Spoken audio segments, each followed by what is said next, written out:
জয় জগন্নাথ। নমস্কার বন্ধুরা, আগামীকাল রথযাত্রা।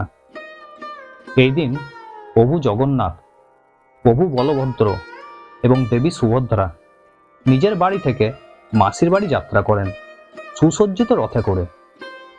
শাস্ত্রে উল্লেখ আছে, কেউ যদি রথযাত্রার দিন পুরীর জগন্নাথ মন্দিরে রথযাত্রা নিজের চোখে দর্শন করে, তৎক্ষণাৎ তার সমস্ত পাপ নষ্ট হয়ে যায় এবং সেই ব্যক্তি জন্মমৃত্যুর বন্ধন থেকে পুরোপুরিভাবে মুক্ত হয়ে বৈকুণ্ঠ ধাম লাভ করেন।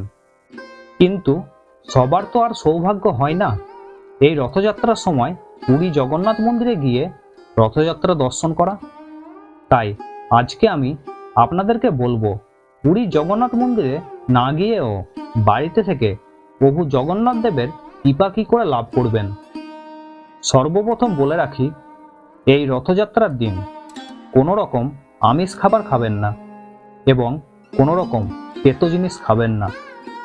এদিন তেতো ও আমিষ খাবার খেলে জীবনে দুর্ভাগ্য নেমে আসতে পারে। তাই এদিন তেতো ও আমিষ খাবার সম্পূর্ণরূপে বর্জন করুন। এবার আসি, কি করলে আমরা চিরজীবন প্রভু জগন্নাথ দেবের কৃপা লাভ করতে পারব।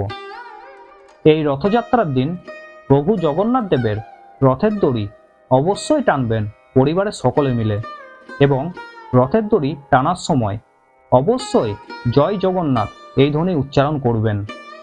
আর আমার মায়েদের উদ্দেশ্যে একটা কথা বলছি, আপনারা যখন এই রথের দড়ি টানবেন তখন যেন মাথায় কাপড় দেবেন।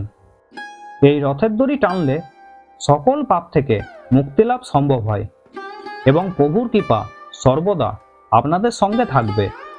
এই দিন সকালে স্নান করে পরিষ্কার পরিচ্ছন্ন কাপড় পরে বাড়িতে প্রভু জগন্নাথ দেবের মূর্তি বা ছবির সামনে একটি ঘিয়ের প্রদীপ জ্বালান। এবার জগন্নাথ দেবকে ভোগ নিবেদন করুন। এই ভোগে প্রভুর প্রিয় খাবার মালপোহা এবং খাজা দিতে পারেন। যদি মালপোহা এবং খাজা দিতে অসমর্থ হন তাহলে মন খারাপ করবেন না, প্রভুকে আপনাদের সাধ্যমতো ভোগ নিবেদন করতে পারেন। ভক্তি ভরে যদি একটি বাতাসা প্রভুকে দেন, তিনি সেটাই গ্রহণ করবেন। তবে একটা কথা বলে রাখি, আপনারা প্রভুকে যে যাই ভোগ দেন না কেন, তাতে একটা তুলসী পাতা অবশ্যই দেবেন। তুলসী পাতা ছাড়া প্রভুর ভোগ অসম্পূর্ণ। প্রভু জগন্নাথকে ভোগ নিবেদন হয়ে গেলে সেই ভোগ পরিবারের সকলের মধ্যে এবং পাড়ার ছোট ছোট ছেলেদের মধ্যে বিতরণ করে দেবেন। এতে প্রভু জগন্নাথ দেব অত্যন্ত সন্তুষ্ট হবেন। বন্ধুরা, তাহলে ভালোভাবে রথযাত্রা পালন করুন।